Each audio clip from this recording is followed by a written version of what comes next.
आंगन की टूटी फूटी ईंटें और छत से लटकता पुराना पंखा जूही के नए घर की पहली झलक थी। हाथों से मेहंदी का रंग अभी पूरी तरह उतरा भी नहीं था और सास की जुबान के जख्म गहरे होने लगे थे। उठो आलसी औरत, जब से आई हो बस आलस ही दिख रहा है। कुछ काम सीख भी लिया होता माँ बाप के घर पर। जूही ने चुपचाप पानी की बाल्टी उठाई और कोई भी जवाब नहीं दिया। उसे इस तरह की बातें सुनने की आदत थी, लेकिन ये जो लहजा था वो बिल्कुल नया था। संतोष, उसका पति रोज मजदूरी पर जाता। अगर घर वापसी के समय उसकी जेब में 500 रुपए होते तो 300 रुपए तो वो पान, सिगरेट, दोस्तों की महफिल और कभी कभी तो लॉटरी के चक्कर में ही उड़ा कर आता था। जूही ने 2 महीने के अंदर ये समझ लिया था कि वो जिंदगी जिसका सपना लेकर वो बस इस घर में आई थी, वो सपना अब आंखों में कांटे बन चुका है। एक शाम वो चूल्हे पर दाल चढ़ा रही थी जब संतोष अंदर आया। शराब की बदबू और आंखों में लाली, चेहरे पर थकान कम और गुस्सा ज्यादा था। आज खाने में क्या बना है? दाल बना रही हूँ। फिर से दाल?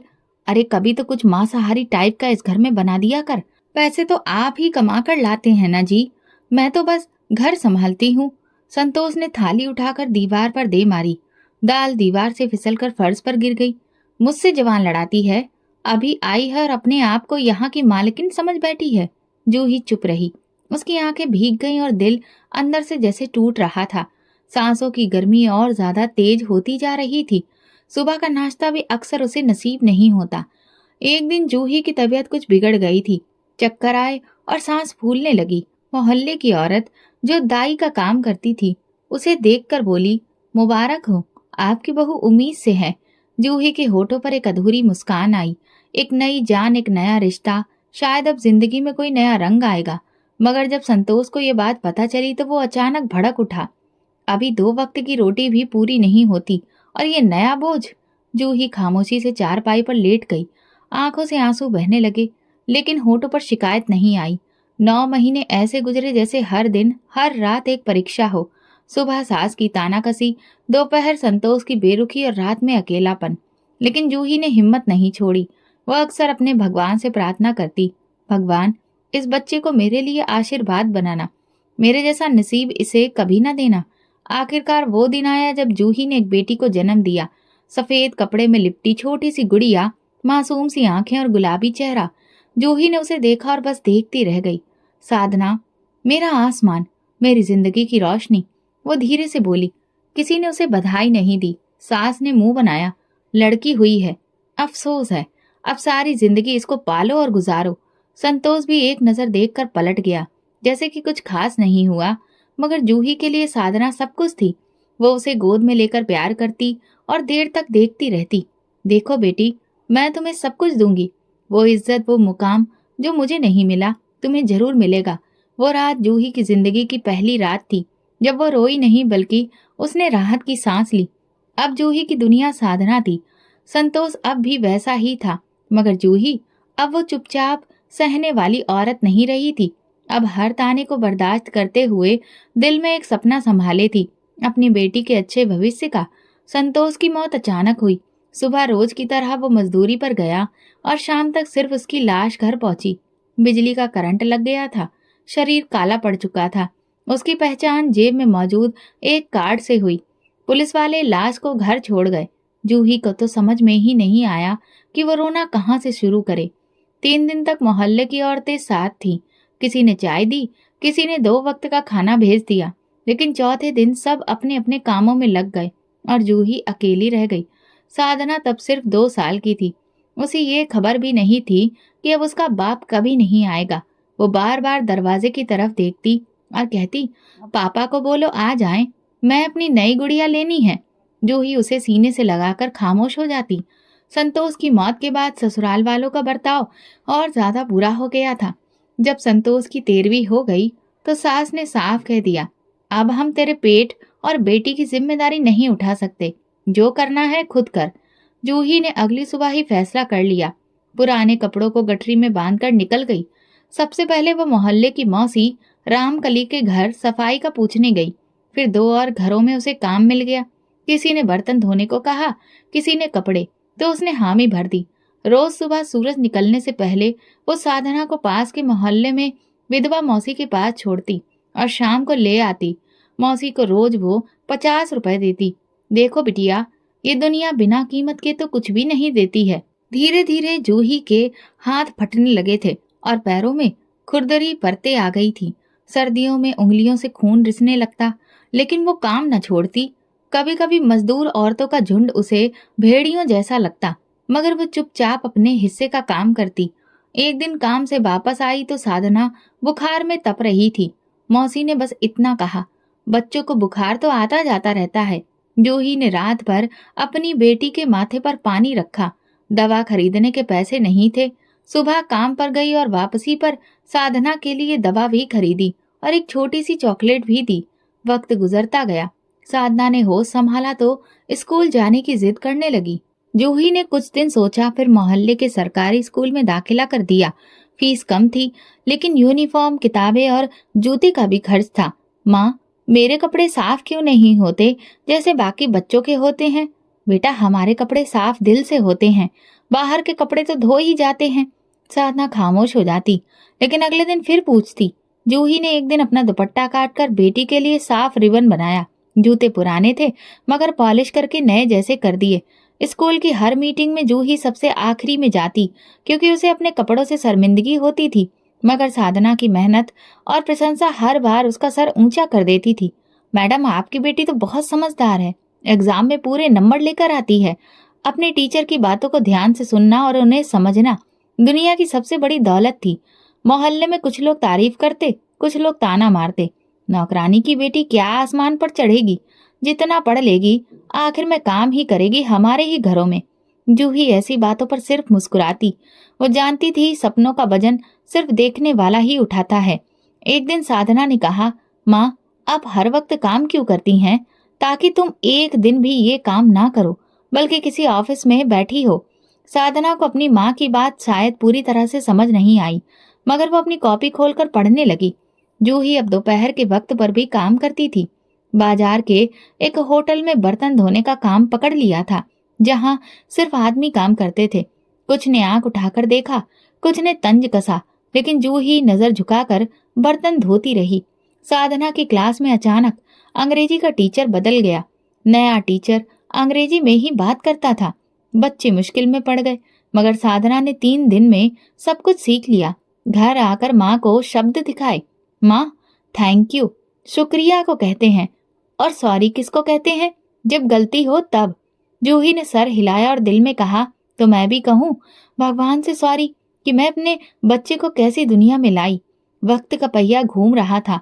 जूही दिन भर काम करती, शाम को बच्चों की तरह बेटी के साथ हंसती और रात को थकान से चूर बिस्तर पर गिर जाती, मगर आंख बंद होने से पहले प्रार्थना करती, मेरी साधना को वो मुकाम देना जो मेरी औकात से बाहर है।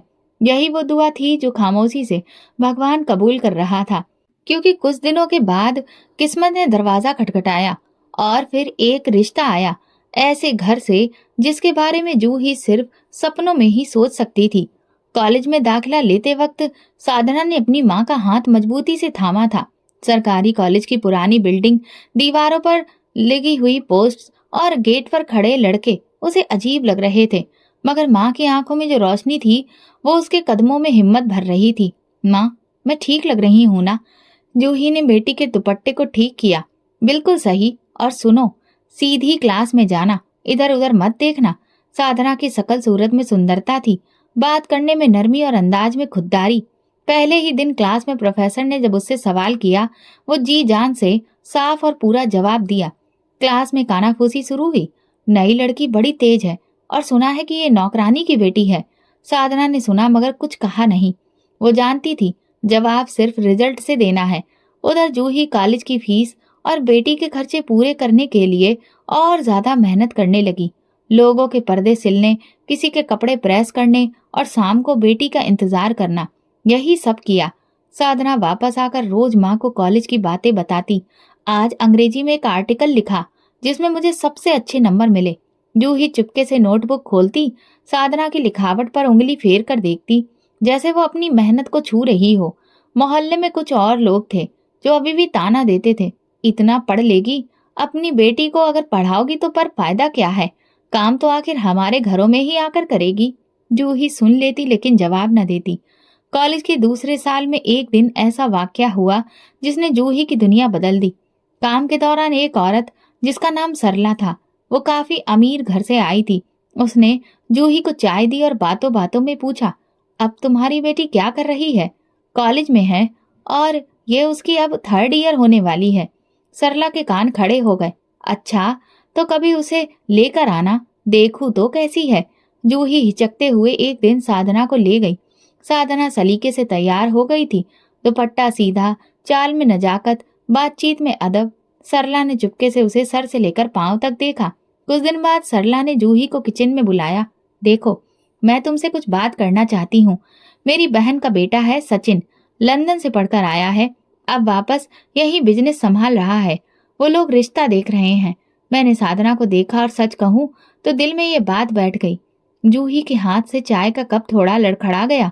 मालकिन, मैं नौकरानी हूँ, वो अमीर लोग हैं। सरला ने ठंडी सांस ली। बेटियों की किस्मत माँ के कामों से नहीं बनती, उनकी खूबियों से बनती है। और तुम्हारी बेटी में वो बात है। सोच लो, मैं भी अपनी बहन से बात करके तुम्हें बताऊंगी। 2 दिन बाद वो कायदे से रिश्ता आया।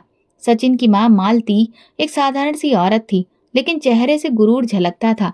हमें आपकी लड़की पसंद है, क्योंकि वो पढ़ी लिखी है, मॉडर्न भी है और गुणवान भी लगती है।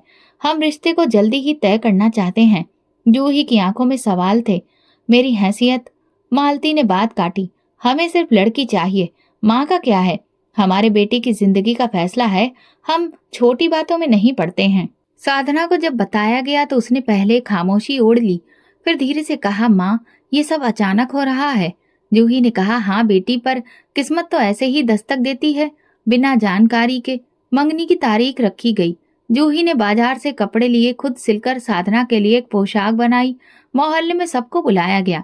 किसी को जलने की वजह मिली, किसी को खुश होने की। साधना के लिए जेवर नहीं थे, तो जूही ने अपने पुराने टॉप्स बेचकर सिंपल सी चेन खरीदी। ये तुम्हारे माथे का चमकता सितारा बनेगा। मंगनी के दिन घर में चिराग नहीं था, मगर हर तरफ रोशनी थी। सचिन और उसके घरवाले आए। थोड़ी देर बैठे, फल, मिठाई, टॉफियां दी और फिर रस्म पूरी हुई।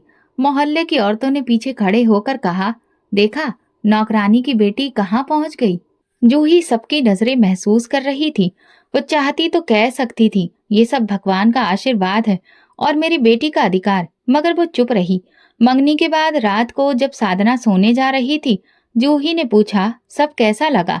साधना ने पलंग पर बैठकर कहा, माँ, जैसे कोई सपना चल रहा हो, डर भी लग रहा है, कहीं ये सब खत्म ना हो जाए। जूही ने उसका माथा चूमा। नहीं बेटी, ये सपना नहीं, तुम्हारी मेहनत का फल है। बस दुआओं को साथ रखना। वो रात खास थी। जिंदगी ने जैसे जूही के सब्र का नतीजा देना शुरू कर दिया था, लेकिन सपनों की कीमत अक्सर नींद से ज्यादा हुआ करती है। ये जूही को भी पता नहीं था। शादी का दिन छोटे से मोहल्ले के लिए किसी त्योहार से कम नहीं था। मोहल्ले की औरतें सब हैरान थी कि जूही जैसी औरत की बेटी की शादी इतने बड़े घर में हो रही है। साधना दुल्हन बनी तो वाकई लगता था जैसे किसी महल से उतरी हो। सफेद गुलाबों से सजी गाड़ी जब दरवाजे पर आकर रुकी तो जूही ने दिल थाम कर बेटी को विदा किया। आंखें नम थीं, लेकिन चेहरे पर सुकून था। बेटी ससुराल में इज्जत से रहना, खामोशी से जीती रहना। घर तो खुद ही अपना बन जाता है। जूही ने गाड़ी में बैठने से पहले साधना के कान में धीरे से कहा। साधना ने सिर हिलाया, मगर नजरें गाड़ी की चमकती सीटों पर थी, जहां उसका नया सफर शुरू हो रहा था। सचिन का घर शहर के सबसे महंगे इलाके में था। दरवाजे पर 2 गाड़ियां पहले से खड़ी थी और अंदर कदम रखते ही संगमरमर की ठंडक पांव को छू गई। नौकरानी ने आगे बढ़कर हाथ से बैग लिया और कहा, मेम साहब, आपका कमरा तैयार है। साधना ने पहली बार खुद को किसी और ही दुनिया का हिस्सा महसूस किया। शीशे की इमेज, पर्दे जिन पर सितारे झलक रहे थे। सचिन की माँ मालती ने मुस्कुराकर कहा, बेटी, ये तुम्हारा घर है, हमें उम्मीद है तुम सचिन का साथ अच्छी तरह निभाओगी। साधना ने सर झुका लिया। उसका दिल निश्चिंत था कि उसे यहाँ कोई कमी नहीं होने वाली।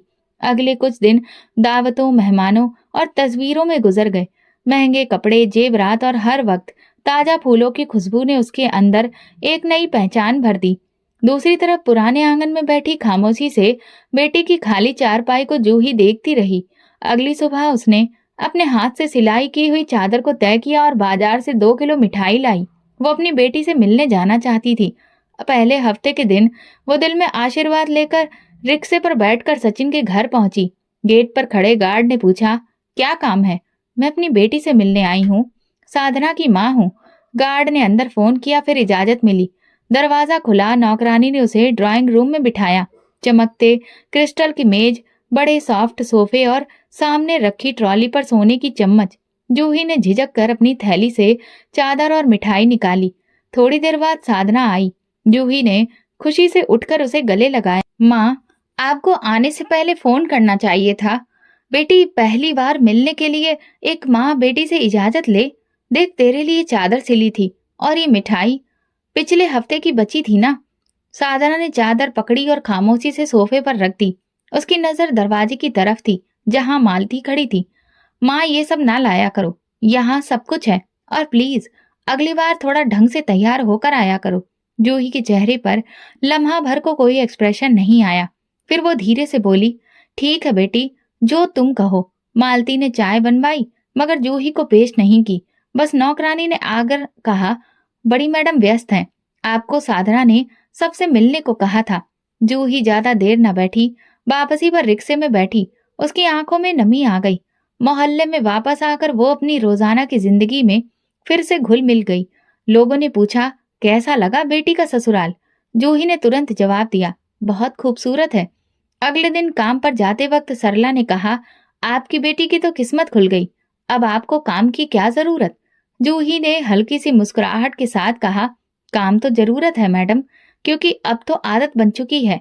शाम को जूही ने पुरानी सिलाई मशीन पर बैठकर मोहल्ले के बच्चों के कपड़े सिलने शुरू किए। घंटों बाद जब वो काम खत्म कर चुकी थी, तो एक बार फिर चादर के कोने को थपक कर रखने लगी, जैसे कि वो किसी और के लिए नहीं थी।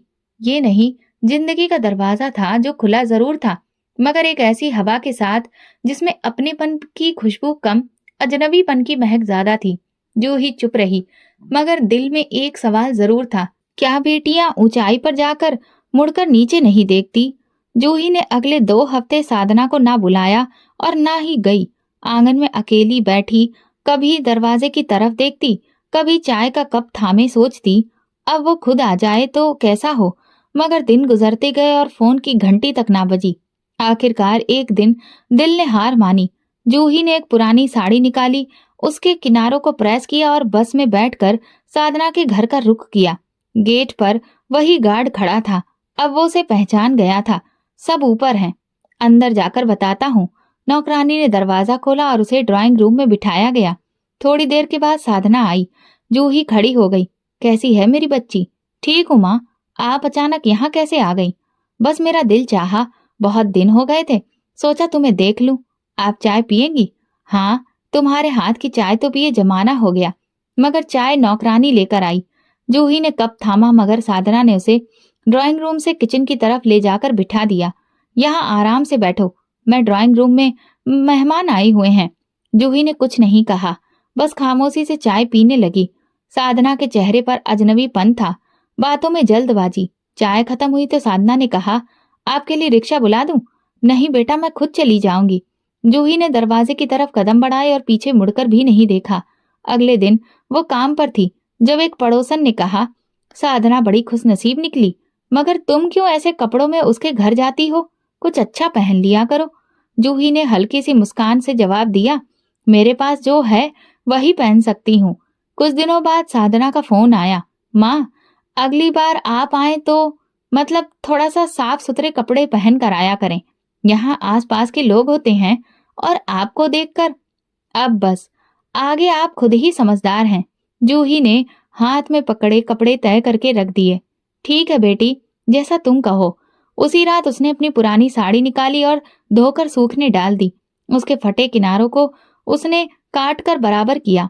उसके चेहरे पर कोई गहरा भाव ना था, बस जैसे कोई पुराना दर्द फिर से सिल रही हो। अगले हफ्ते जब साधना से मिलने गई तो सचिन भी घर में था। जूही किचन में चाय पी रही थी जब दरवाजे के पीछे से आवाज आई, साधना, तुम्हारी माँ का इस तरह बार बार आना अच्छा नहीं लगता। वो माँ है सचिन, माँ है तो क्या हुआ, लोग सवाल करते हैं। वो नौकरानी लगती है, इसलिए अपनी माँ को रोको। तुम्हारी इज्जत मेरी इज्जत है। जूही के हाथ कांपने लगे। चाय का कप कहाँ गया उसे याद नहीं रहा। वो दरवाजे से बाहर नहीं निकली, बस वहीं बैठ गई।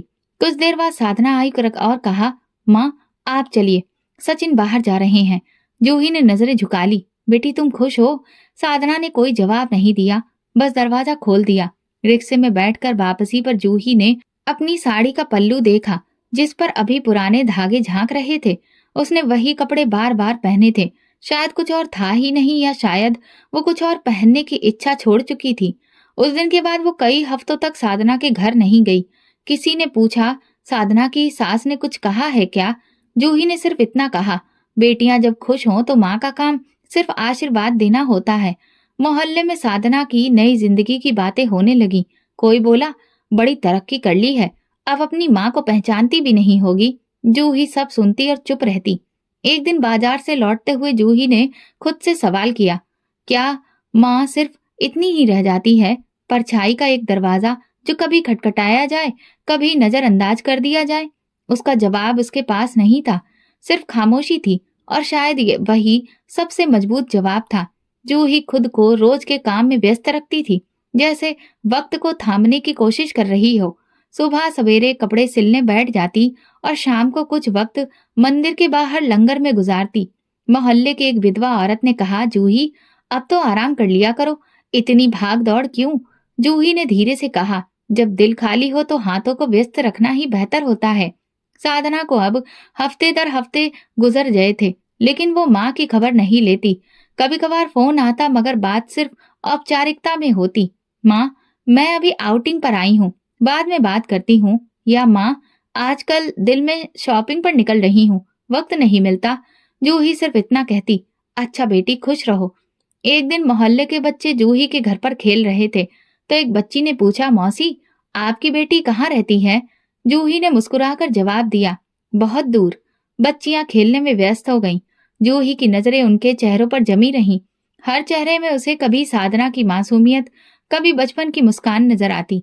मगर उसकी अपनी बेटी अब उसकी पहुंच से बाहर जा चुकी थी, जहां माँ की परछाई भी नहीं पहुंचती। उधर साधना की जिंदगी अब एक अलग दुनिया बन चुकी थी। सचिन के साथ ब्रांडेड कपड़ों की शॉपिंग, महंगे रेस्टोरेंट्स में तस्वीरें और सोशल मीडिया पर पोस्ट की जाने वाली नई जिंदगी, सब कुछ एक शो की तरह था, जिसमें सच्चाई कम और नुमाइश ज्यादा थी। Look at this bag, it's from Italy, वो अपने दोस्तों को दिखाती। और जब कोई पूछता, तुम्हारी माँ क्या करती है, तो वो बात बदल देती। बस इतना कहती, वो छोटे शहर में रहती हैं, पुरानी सोच की हैं। एक दिन सचिन ने मजाक में पूछा, तुम्हारी माँ अब आती क्यों नहीं? साधना ने कंधे उचकाकर कहा, क्या करें, थोड़ा एम्बैरेसिंग होता है। हाँ, लोग सवाल करते हैं, इसलिए बेहतर है कि वो ना आए। जूही को पता था कि साधना बदल चुकी है। एक दिन मोहल्ले की एक औरत ने कहा, जूही अब तुम्हारी बेटी बहुत खूबसूरत लगती है, हमने उसकी तस्वीरें सोशल मीडिया पर देखी हैं। जूही ने धीरे से जवाब दिया, हाँ, बाहर से सब कुछ चमकता है, अंदर का मुझे नहीं पता। उसी दिन शाम को जूही छत पर चली गई। आसमान में आधा चांद था और हवा में हल्की ठंडक। वो अपने पुराने स्टूल पर बैठ गई और चुपचाप आसमान को देखने लगी। फिर धीरे से आंखें बंद की और बोली, भगवान, मेरी परवरिश में कमी थी तो सजा मुझे देते, पर मेरी बेटी को गुरूर न देते। वो बहुत ऊंचा जा रही है, कहीं गिर न जाए। उसकी आंखों से आंसू निकले, मगर आवाज में नाराजगी नहीं थी। ये दिल से निकली प्रार्थना थी, किसी शिकायत के बिना, महज एक माँ की खामोशी। कुछ दिन बाद मंदिर के पुजारी जी ने जूही से पूछा, बेटी की कुछ खबर आती है? उसने मुस्कुराकर कहा, खबर आती है, खैरियत की कम, दूरियों की ज्यादा। मोहल्ले के बच्चों के स्कूल का फंक्शन था। सब बच्चे अपने माँ बाप के साथ आए। कोई माँ का हाथ पकड़े, कोई उन्हें गोद में उठाए। जूही अकेली दरवाजे पर खड़ी देखती रही। वो जानती थी, अगर साधना को वक्त होता तो बच्चों के साथ गुलाबी कपड़े पहनकर स्टेज पर चढ़ती, मगर वो वक्त पीछे रह गया था। वो अब किसी और दुनिया की लड़की बन चुकी थी, एक ऐसी दुनिया जहां जूही की सादा सी जिंदगी और खामोशी फिट नहीं बैठती थी। और जूही चुपचाप अपनी दुनिया में लौट चुकी थी, जहां दुआओं में आवाज नहीं होती, मगर असर जरूर होता है। वो दिसंबर की एक सर्द सुबह थी, जब जूही को बुखार ने घेरा। पहले उसे लगा कि ये थकान है, इस वजह से शरीर हल्का गर्म है, एक दिन में ठीक हो जाएगा। लेकिन सांसें भारी होने लगी, खांसी के साथ सीना जलने लगा। वो सारे काम छोड़कर बिस्तर पर बैठ गई। मोहल्ले की एक औरत जो उसके पास आती थी, उसने देखा कि जूही बहुत थकी लग रही थी। बुखार 40 के करीब जा चुका था और शरीर पसीने में भीग चुका था। शाम को कुछ पड़ोसी उसके घर आए। किसी ने उसके माथे पर हाथ रखा तो किसी ने दवाई दी। फिर एक ने कहा, इसे तो अस्पताल ले जाना होगा, अगर ये यहीं पड़ी रही तो सांसें बंद हो जाएंगी। रिक्शे का इंतजाम किया गया। दो औरतों ने जूही को चादर में लपेटकर सहारा दिया। अस्पताल पहुंचकर इमरजेंसी में उसे एडमिट कराया गया। डॉक्टर ने चेकअप के बाद कहा, फेफड़ों में इन्फेक्शन है, तुरंत इलाज शुरू करना होगा। मगर दवा के लिए बिल की जरूरत थी। जूही के पास तो कुछ भी नहीं था। उसकी छोटी सी थैली में सिर्फ एक 50 का नोट और जूस था। नर्स ने पूछा, इसके साथ कौन है? पड़ोसन ने कहा, इसका कोई नहीं है, बेटी है मगर दूर रहती है, लेकिन उसे फोन कर देते हैं। मोहल्ले की ही सरला ने जूही के पुराने बटन वाले फोन से साधना का नंबर निकाला और फोन मिलाया। फोन साधना ने उठाया। बेटी, तुम्हारी माँ बीमार है, वो अस्पताल में है, उसे बहुत तेज बुखार है, थोड़ा कुछ खर्चा होगा, तुम लोग आ सकते हो? साधना एक लम्हे को खामोश हुई, फिर बोली, माँ ठीक हो जाएगी, हम थोड़ा व्यस्त हैं आजकल, दुआ करिए कि सब ठीक हो। और उसने फोन काट दिया। सरला ने फोन नीचे रखा और बाकी औरतों को देखा। सबकी नजरें झुकी हुई थीं। एक ने कहा, अब क्या करें? सरला ने अपने पर्स से 500 रुपए निकाले। फिलहाल इलाज शुरू करवाते हैं, आगे भगवान जाने। अस्पताल के कमरे में जूही बेहोशी की हालत में लेटी थी। उसकी सांसें तेज चल रही थी।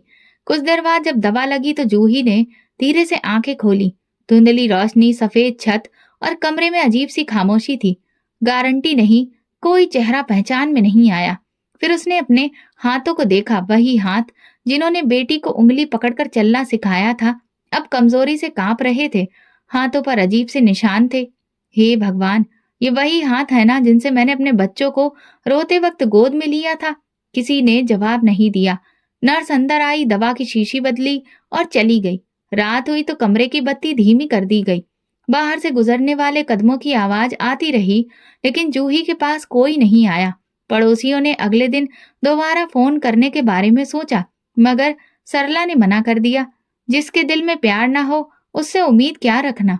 जूही की आंखों में बार बार वो लम्हे आते जब साधना स्कूल से आई और वो दरवाजे पर खड़ी उसका इंतजार करती। वो गुड़िया, वो स्कूल बैग, वो चॉकलेट जो वो काम से बचाकर लाती थी। अब याद आ रहा था, अब वो कहाँ है? जूही ने खुद से सवाल किया और आंखें छत पर जमा दी। एक नर्स जो हमदर्द सी लगती थी रात को आई। उसने प्यार से पूछा, माँ हो किसी की? जूही ने धीरे से सिर हिलाया और जवाब दिया, बेटी है, लेकिन व्यस्त है।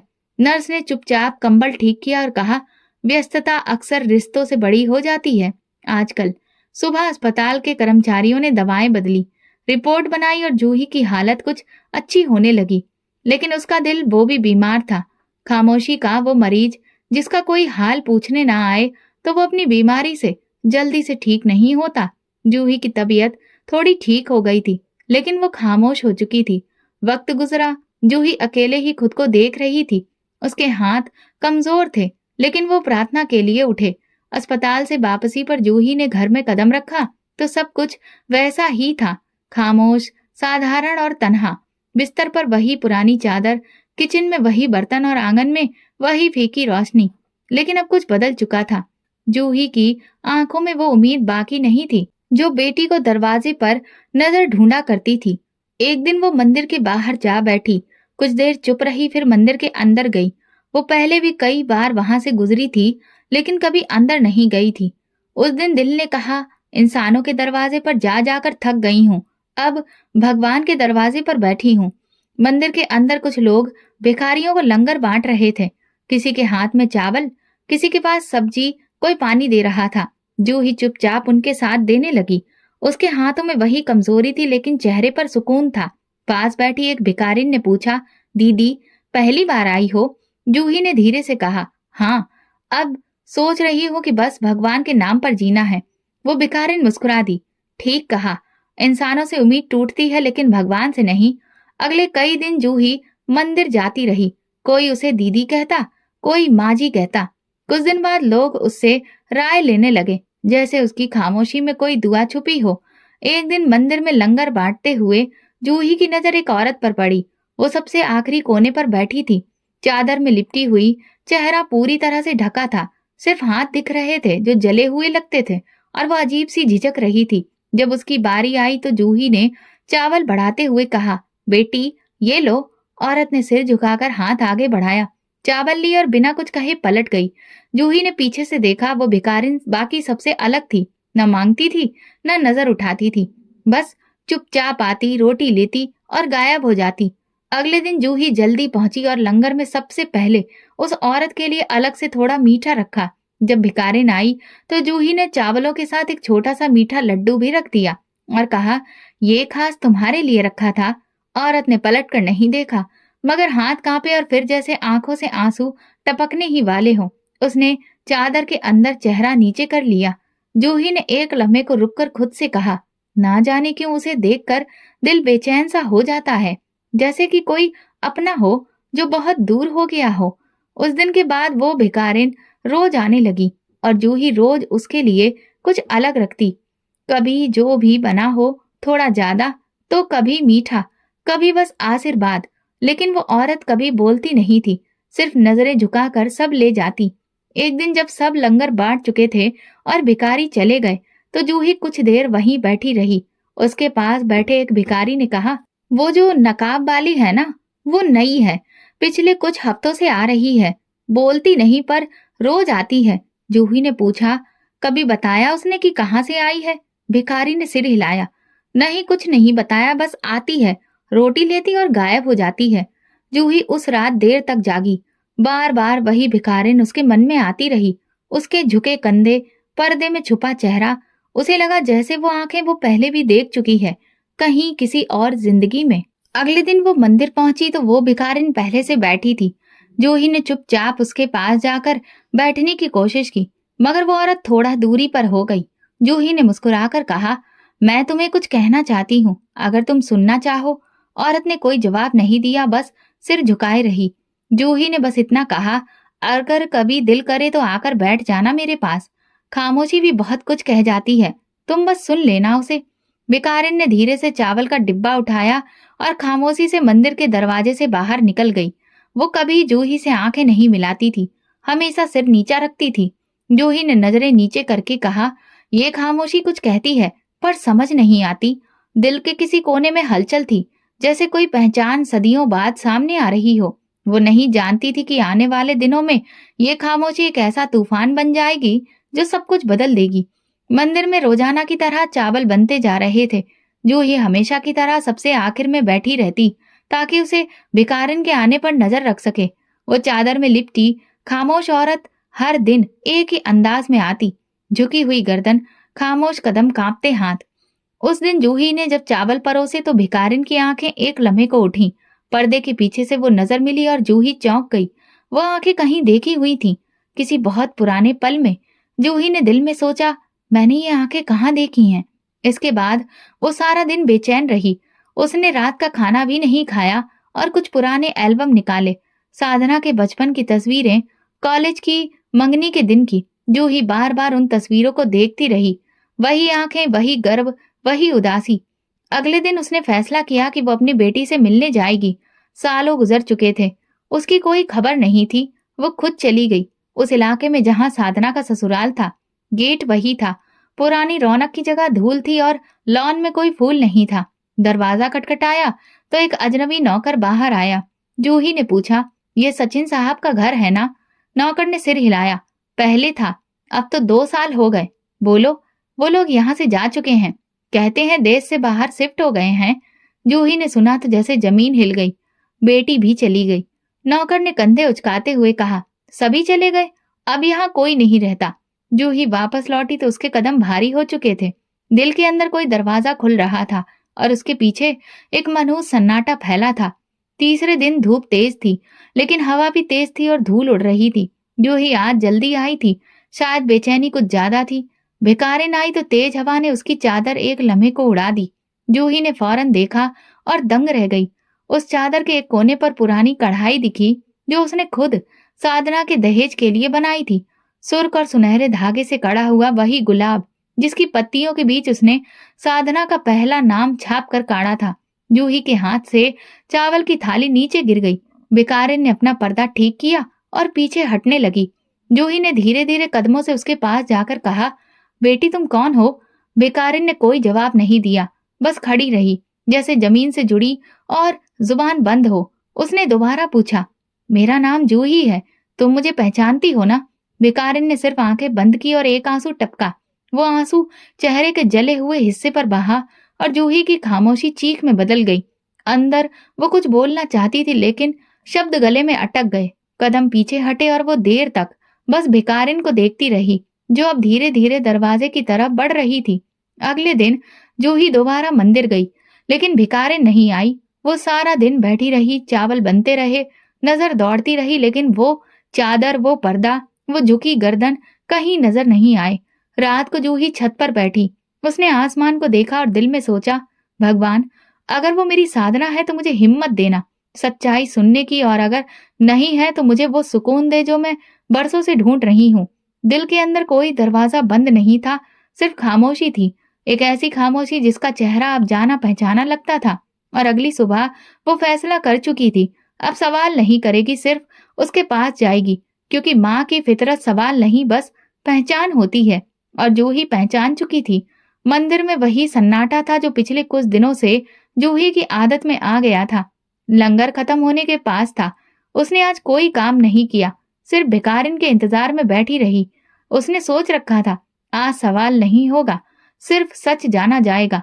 और फिर वो आई, वही चादर, वही नकाब, वही खामोश कदम। जूही ने धीरे से आगे बढ़कर चावल का कटोरा उसके हाथ में दिया। दोनों के हाथ एक पल को छुए और वो लम्हा जैसे सदियों में बदल गया। जूही ने नजरें झुकाए भिकारिन से कहा, मेरी बेटी जैसी लगती हो तुम। क्या तुम साधना हो? भिकारिन के हाथ कांपने लगे। कटोरे से कुछ चावल नीचे गिर गए। वो पल भर को सदमे में खड़ी रही, फिर पर्दे के पीछे से आंखें जूही की तरफ उठी, और वो आंखें नम थीं, हिलती हुई, लेकिन जुबान से कोई शब्द नहीं निकला।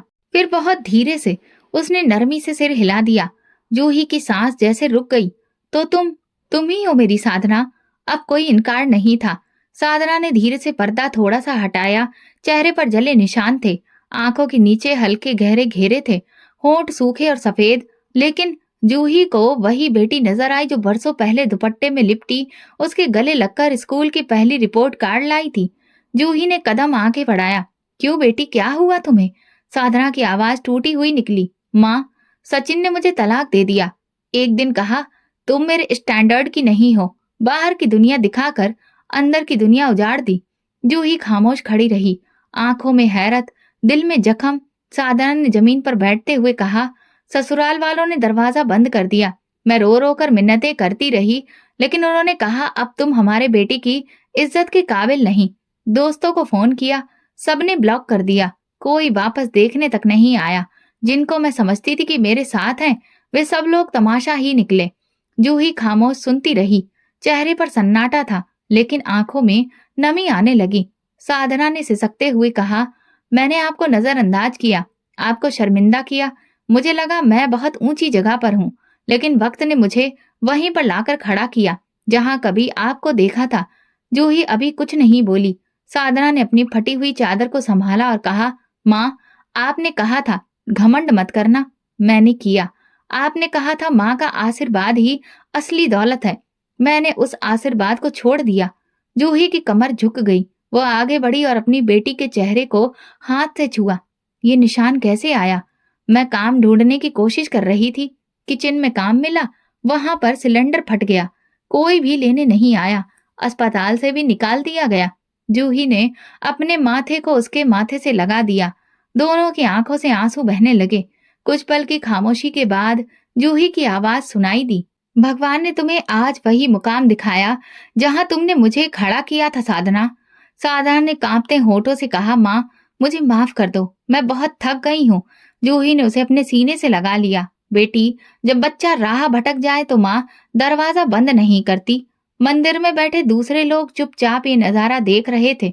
किसी के हाथ में रोटी रुकी थी, किसी की आंखें भीगी हुई थीं। जूही ने चादर निकालकर अपनी बेटी के सिर पर डाली। अब चलो मेरे साथ। मेरा घर कोई महल नहीं, पर एक कमरा है जिसमें माँ का आशीर्वाद अभी भी तेरे नाम पर ही है। साधना ने सिर हिला दिया और चुपचाप माँ के पीछे चल दी। बरसों बाद जूही के कदमों में सुकून था, वो सुकून जो सच्चाई के साथ खड़े होने से आता है और उस दिन मंदिर में सिर्फ लंगर नहीं बटा, एक माँ ने अपनी बेटी को माफ किया, एक बेटी ने खुद को पहचाना। जूही के घर की दहलीज पर एक बार फिर 2 कदम आए थे, पर इस बार न किसी शादी के ढोल थे, न मेहमानों की भीड़, न महंगी गाड़ी। जूही ने दरवाजा खोला तो साधना चुपचाप खड़ी थी। पर्दा चेहरे से हटा नहीं था, लेकिन आंखें सब कह रही थी। जूही ने कदम पीछे नहीं हटाए, वो सामने आई, बेटी का चेहरा दोनों हाथों में लिया, फिर उसे अपने सीने से लगा लिया। दोनों फूट फूट कर रो पड़ी। वे रो नहीं रही थी, बरसों का बोझ उतार रही थी। जूही की आगोश अभी भी वही थी, गरम, मजबूत और बिना शर्त की। साधना जमीन पर बैठ गई, जूही के कदमों को हाथों में लिया और आंखें बंद करके माथे से लगाया। माँ, मुझे माफ कर दो, मैं कुछ भी नहीं रही। जूही ने कहा, बेटी, जब माँ की गोद खुलती है तो गुनाह भी पिघल जाते हैं। मोहल्ले की गलियों में हलचल मच गई। 2 औरतों ने देखा कि जूही की बेटी वापस आई है, और वो भी पुराने कपड़ों में, नकाब में, जैसे कोई अजनबी हो। ये वही साधना है ना, अमीर घर में ब्याही गई थी। हाँ, लगता है तलाक हो गया। शकल तो देखो, पहचान में भी नहीं आती। किसी ने ताना दिया, किसी ने अफसोस से सिर हिलाया, मगर जूही ने किसी भी बात का जवाब नहीं दिया। उसके लिए सिर्फ एक बात जरूरी थी, उसकी बेटी लौट आई है। साधना ने घर का पुराना कमरा देखा। दीवारें वही थी, पर्दे वही, और कोने में रखी वही चीजें। फर्क बस इतना था कि वो पहली बार उन चीजों को ध्यान से देख रही थी। उसने माँ का हाथ पकड़कर पूछा, यही चादर थी ना जो आपने मेरे लिए सिलवाई थी? जूही ने सिर हिलाया। तब समझ नहीं आया था माँ, आपकी हर चीज कितनी कीमती है। रात को जूही ने साधना के लिए खुद बिस्तर बिछाया, चाय बनाई और कहा, बेटी खाना खा लो, कमजोर लग रही हो।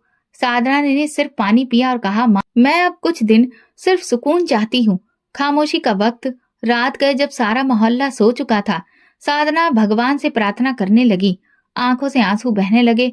उसने भगवान से कहा, मैंने जिस माँ को शर्मिंदा कर चुकी, आज मैं उसके ही कदमों में वापस हूँ। अब कोई गुरूर नहीं, अब सिर्फ सेवा है। जिस माँ ने मुझे बनाया, अब मैं उसके कदमों में जीना चाहती हूँ। उसकी आवाज नम थी, लेकिन दुआ आसमान तक पहुंच रही थी। सुबह जूही ने साधना को आंगन में बैठे पूजा करते देखा। वो मुस्कुरा दी। बरसों बाद उसे घर में ये नजारा लौटा था। मोहल्ले की औरतें आईं, कुछ ने हमदर्दी की, कुछ ने खाना दिया, कुछ ने ताने मारे। भगवान बचाए बेटी को, इज्जत दी थी उसने। पलटकर माँ को तकलीफ दी। हाँ, मगर माँ तो माँ होती है, माफ कर ही देती है। जूही ने सब सुनकर भी कुछ नहीं कहा, बस अपनी बेटी के सिर पर हाथ रखा और कहा, जो लोग गिरते हैं वही सीखते हैं, और सिखाने वाला दोबारा नहीं गिरता। दोपहर में साधना ने जूही के हाथ से सिलाई मशीन ली और कहा, मुझे सिखाइए, आप कैसे इतने साल से कपड़े सिलती रही? जूही ने हैरानी से पूछा, तुम सीखोगी? हाँ माँ, अब जिंदगी का हर धागा जोड़ना है, तोड़ना नहीं है। अगले कुछ दिनों में साधना ने खुद को हर काम में व्यस्त कर लिया, सफाई, सिलाई और मोहल्ले के बच्चों को पढ़ाना। उसकी आंखों में अब घमंड नहीं था। मोहल्ले के एक औरत ने जब ये देखा तो कहा, जूही, यही तो असली परवरिश है। माँ ने जो बोया वही लौट आया। जूही ने चुपके से कहा, परवरिश थी पर गुरूर की धूप में सूख गई थी। भगवान ने बारिश दी है, दिल नरम हो गए हैं। रात को साधना ने जूही के पास आकर कहा, माँ, क्या मैं फिर से आपकी बेटी कहला सकती हूँ? जूही ने उसका चेहरा छूकर कहा, तुम तो मेरी बेटी हमेशा से थी, बस तुमने खुद को मुझसे दूर कर दिया था। वो लम्हा एक बंद दरवाजे के खुलने के जैसा था, जहाँ सिर्फ खामोशी बोलती थी।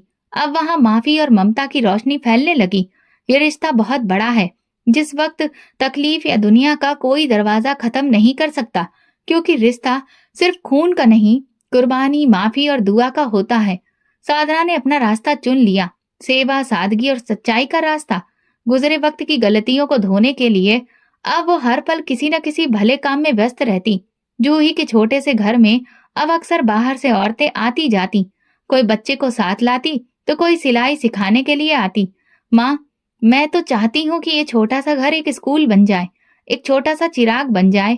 जूही ने मुस्कुराकर कहा, जब नीयत सच्ची हो तो छोटे घर में भी बड़े काम हो जाते हैं। साधना ने गरीब औरतों के बच्चों के लिए घर के आंगन में एक पुराना तख्त रखवा दिया, जहाँ वो रोज शाम को पढ़ाती। एक दिन एक बच्ची ने पूछा, आपने पढ़ाई कहाँ से की दीदी?